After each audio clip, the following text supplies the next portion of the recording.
In the late 1960s, California was a place of change, peace movements, youth, and freedom. But in the middle of that optimism, a shadow appeared. A man, or perhaps more than one, began sending letters to newspapers. Letters filled with symbols, riddles, and promises of things to come. He called himself Zodiac. No one knew who he was or what he wanted, only that he was watching. And from that moment, fear spread through a city that had once believed it was safe.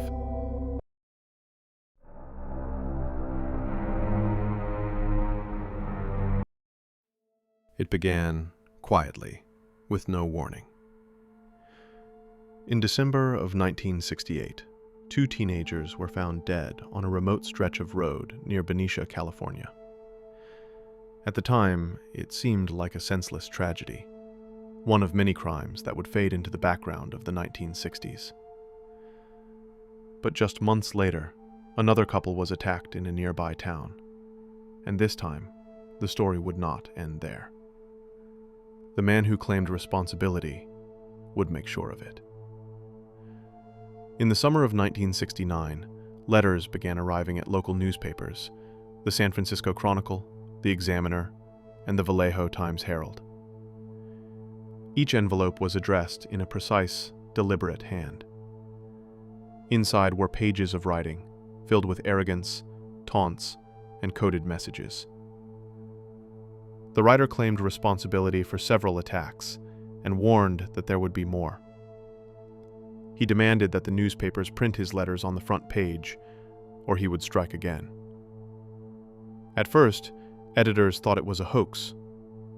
California had seen its share of false confessions and pranksters. But the letters contained details that had never been released to the public, small, chilling specifics that only the person responsible could have known. And then there was the signature, a simple cross within a circle. The writer signed each letter the same way, as Zodiac. The letters included a 408-character cipher divided into 3 parts, each sent to a different newspaper. The author claimed that when decoded, the message would reveal his identity. Police urged the papers not to publish them, fearing panic, but the editors eventually agreed, reasoning that the public had a right to know. Within hours of publication, the letters became front-page news across the Bay Area. Readers studied the symbols, circles, triangles, and strange repeating patterns. Everyone had an opinion, from armchair detectives to professional cryptologists. But it wasn't the police or experts who cracked the code. It was a married couple, Donald and Betty Hardin, 2 school teachers from Salinas. They spent the weekend at their kitchen table, analyzing the cipher with pencil and paper until the message finally revealed itself. It wasn't a confession, as everyone had hoped. It was a taunt. The writer described his fascination with hunting people, calling it the most thrilling experience. He said he would never reveal his name because you will try to slow me down. When the message was made public, fear began to take hold. The idea that someone could send taunting letters to the press and outsmart investigators captured national attention. For the first time, the people of California realized that they were dealing with more than just a local threat. They were witnessing the birth of a myth. Zodiac had become a name that would define fear itself. Police departments from Vallejo, Benicia, Napa, and San Francisco began working together for the first time. Reporters followed every development, while citizens locked their doors and looked over their shoulders. Each new letter brought new riddles, new claims, and new symbols. Some contained diagrams of bombs, others lists of potential victims. Each word dripped with confidence, as if the author believed he was orchestrating a performance for the entire state to see. For the investigators, The case was unlike anything they had ever faced. There were no clear motives, no pattern, and no clear suspect. Whoever was behind the letters seemed to enjoy the attention, to feed on it. He watched as his words spread through headlines and broadcasts, turning fear into fascination. By the end of 1969, Zodiac was no longer just a name in a newspaper. He was an idea, an invisible presence that haunted the Bay Area. Every new message was an event, and as winter came, one thing became clear. This was not the end. It was only the beginning of fear.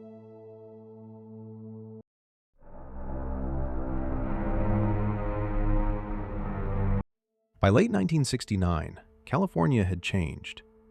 The man calling himself Zodiac was no longer a mystery whispered in fear. He was a constant presence. Each new letter sent to the newspapers brought with it a mix of dread and fascination. He had turned communication into a performance, and the Bay Area had become his stage.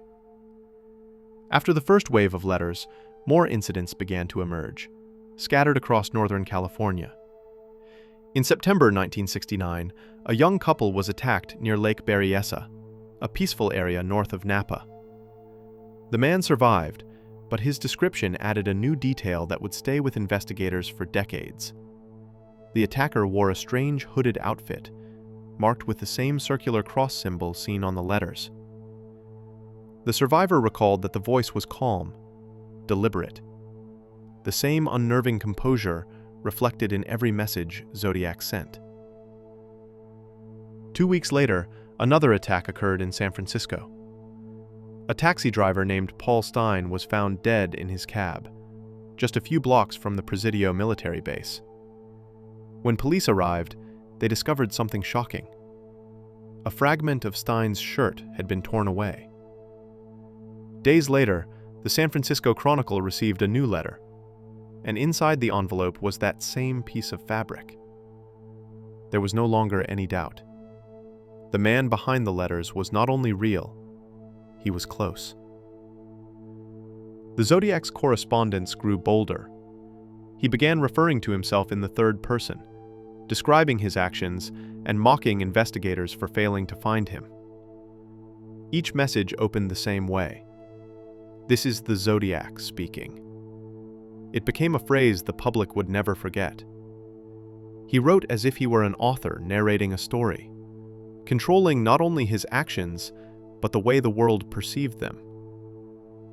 The San Francisco Police Department and multiple county sheriff's offices were now united under a single investigation. Detectives followed hundreds of leads, handwriting samples, fingerprints, eyewitness accounts, but the evidence never aligned. Zodiac's ability to vanish after each attack baffled law enforcement. Even when witnesses provided detailed descriptions, he seemed to dissolve into the city itself, leaving behind only his words. In one of his letters, he described watching the police search the streets just minutes after the San Francisco attack. He boasted about how close they had come, and how easily he had slipped away. It was this confidence, almost theatrical in nature, that made him so terrifying. He was not hiding from the world. He was speaking directly to it. As the months passed, the letters continued. Some contained new ciphers. Others included odd symbols or references to astrology and film. He spoke about being misunderstood, about wanting recognition. To the public, he had become something larger than a man. A name that symbolized uncertainty itself. He had turned fear into a form of communication. Throughout 1970, more letters reached newsrooms and police headquarters. Zodiac claimed responsibility for several other unsolved attacks, though investigators could never verify all of them. Some of his claims conflicted with evidence. Others seemed designed purely to confuse. It was as if he wanted to create as many versions of himself as possible, to exist in rumor as much as in fact. For detectives, This made the investigation nearly impossible. Every new letter meant reopening old cases, chasing new shadows. Reporters began to refer to him as the letter writer, the symbol man, or simply Zodiac. Every communication was treated as an event. His words filled television reports and late-night radio discussions. Ordinary people debated theories over coffee or in line at grocery stores. Who was he? A lone genius? A drifter? A man obsessed with fame? The lack of answers only deepened the fascination. Inside police headquarters, a sense of frustration grew. Theories multiplied, but evidence was scarce. Each department guarded its own files, afraid to share information that might lead another team to success. Meanwhile, Zodiac continued to write, taunting them from the shadows. He had become a mirror reflecting their failures, and he knew it. The letters also began to show signs of change. They grew longer, more erratic, sometimes veering into strange philosophical territory. He wrote about the afterlife, about destiny, and about how he would collect slaves for the next world. For investigators, these writings painted a picture of someone driven not by hatred, but by a need to be remembered. Someone who found meaning in being feared. As 1970 turned into 1971, the letters slowly began to fade. There were still reports of strange calls, of coded postcards, of handwriting that looked familiar, but the once constant stream of communication slowed. The city exhaled, cautiously, uncertain whether the silence meant it was finally over or just beginning again. By the time the final confirmed letter arrived in 1974, the Zodiac's legend had already outgrown the investigation. The police still had suspects, including a man named Arthur Lee Allen, but no one could ever prove he was the one behind the mask. The case remained open, suspended between fact and myth. What made Zodiac different wasn't the violence itself, but the way he used it. How he shaped it into a message that outlived every investigation. Through words, symbols, and silence, he created a puzzle that continues to haunt the world more than 50 years later. The voice of fear had spoken, and even after it went quiet, its echo never truly faded.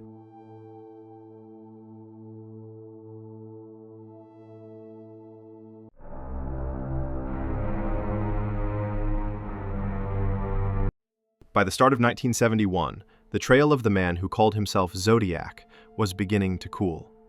The letters came less often, and when they did, they carried a different tone. Less taunting, more fragmented, as though the writer was losing interest or slipping away. For investigators, the silence was almost more unnerving than the words had been. They had grown used to his voice, to the rhythm of his threats and the puzzles he left behind. Now, there was only uncertainty. Across the Bay Area, the investigation continued on multiple fronts. Hundreds of detectives, analysts, and volunteers poured through evidence that by now filled entire rooms. There were thousands of reports, maps with red pins, photographs, sketches, and countless samples of handwriting. Yet for all their effort, there was still no face, no fingerprint, no undeniable truth. Zodiac had become a ghost, not just a man, but a phenomenon. In the years that followed, the case moved through waves of obsession. Each new decade brought new detectives, new technology, and new theories. In the 1970s, the San Francisco Police Department officially linked him to at least 5 confirmed victims, but there were whispers of more. Some believed the number could be far higher. Others thought the later letters were imitations, sent by people seeking attention. The truth was buried under too much speculation to ever be certain. The investigation's main focus soon turned to one man, Arthur Lee Allen. A former schoolteacher from Vallejo, Allen had a background that made detectives uneasy. He matched the physical description given by witnesses, owned weapons similar to those described in reports, and even used a watch brand called Zodiac. When police searched his home, they found disturbing writings and devices that hinted at obsession, but there was no physical evidence connecting him to the crimes. The handwriting didn't match, and his fingerprints were inconclusive. For all his suspicious behavior, the case against Allen remained circumstantial. He would die in 1992, still publicly denying any connection. To this day, many believe he was the closest they ever came to finding the man behind the symbol. But there were other suspects. Names like Richard Gaikowski, Lawrence Kane, and Earl Van Best Jr. appeared in documentaries, books, and online investigations. Each had strange ties to the case: old addresses, overlapping timelines, cryptic habits. But again, nothing solid. Every lead led to another question, another dead end. The story had taken on a life of its own, growing beyond the reach of evidence. For some, the search for Zodiac became an obsession greater than the crimes themselves.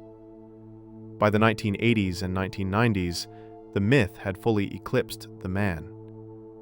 Movies, books, and TV shows turned the story into modern folklore, a riddle that generations of amateur detectives would try to solve. As technology advanced, new hope appeared. DNA testing became the next frontier. For the first time, investigators could extract genetic material from old evidence, from envelopes and stamps that the Zodiac himself may have licked more than 20 years earlier. But the results were frustratingly vague. Partial profiles, contamination, and the degradation of time meant that even science could not break the silence. Still, the letters continued to surface, or at least people claimed they did. Some arrived anonymously at newspapers decades later. Others were discovered in private collections or archives. Experts debated their authenticity, comparing handwriting and phrasing. Each discovery reignited the story, but never brought it closer to resolution.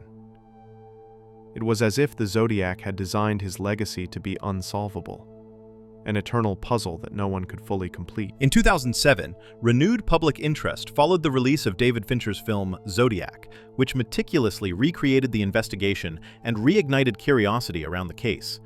People across the world became fascinated once again with the ciphered letters, the mystery of the symbol, and the elusive figure who seemed to vanish into thin air.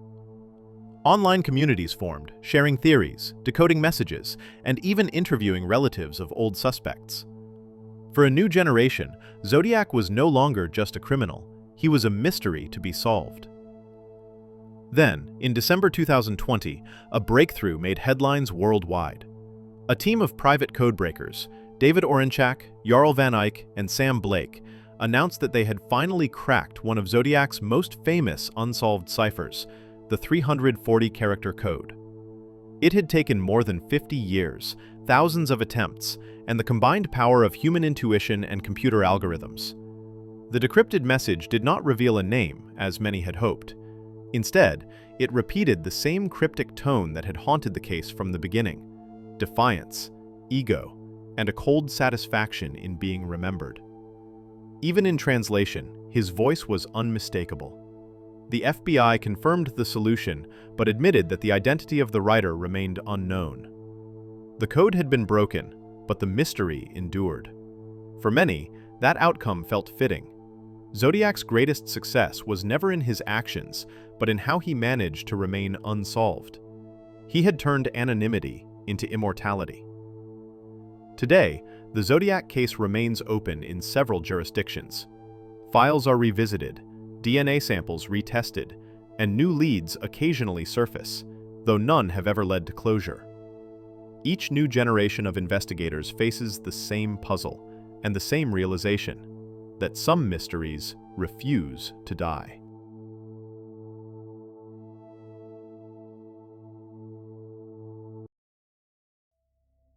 If you made it this far, Thank you for watching. Every episode of Black Tapes takes time and care to create. Calm storytelling for those who appreciate true crime told with respect and reflection. If you'd like to see more stories like this, leave a comment, share your thoughts, and subscribe to the channel. Your support helps these documentaries reach more people who enjoy uncovering the truth hidden in the shadows of history. Until next time, this was Black Tapes.